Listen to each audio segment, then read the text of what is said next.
Brother Rais emails from, actually I don't know where he's emailing from, he doesn't say where, and he asks a very simple and yet a very difficult question. How can we tell if a hadith is authentic or not? وما أرسلنا من قبلك إلا رجالا نوحي إليهم فاسألوا أهل الذكر إن كنتم لا تعلمون. And Brother Rais, I wish I could give you an easier answer, but the fact of the matter is that there is no way for a layperson to tell whatsoever. In fact, the only thing a layperson can do is to blindly follow. It is like asking a non-specialist in medicine that how can you tell whether you have this virus or that virus. In reality, you are completely muqallid or dependent upon the specialist in the field. And if two doctors differ, then you have to decide which of the two doctors you trust. If two hadith doctors differ, you have to decide which one you trust as well. So really, there is no easy way to tell, because the sciences of hadith is one of the most complicated sciences about verifying hadith and whatnot. And generally speaking, if you find the big giants in this field agree that a hadith is authentic, so one of the biggest names is Al-Hafidh ibn Hajar Al-Asqalani, died 852 Hijrah. That Ibn Hajar, or you have An-Nawawi, or you have great ulama, Al-Iraqi of the past, Al-Dhahabi, you have great ulama of that time frame that they have commented on many ahadith. So if one of them says, I believe this hadith is authentic, then you know what, as a lay person, just take it and you may go with it. And if one of them have said it is not authentic, then take that advice as well. Now in case there's difference of opinion, as I said, there's no easy way, and you just have to simply follow the authority that you trust.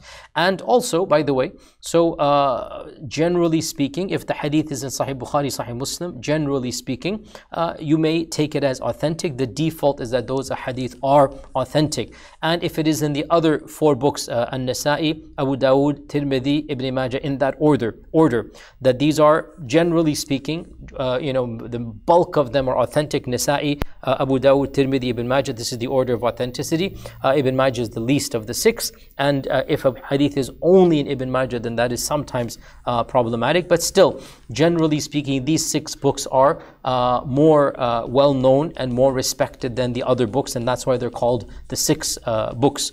But in any case, another point that you should be aware of is that even if a hadith is weak, if it deals with generic stuff of reading Quran or something of this nature, stuff that we know is overall permissible, then inshaAllah ta'ala you may act upon a weak hadith.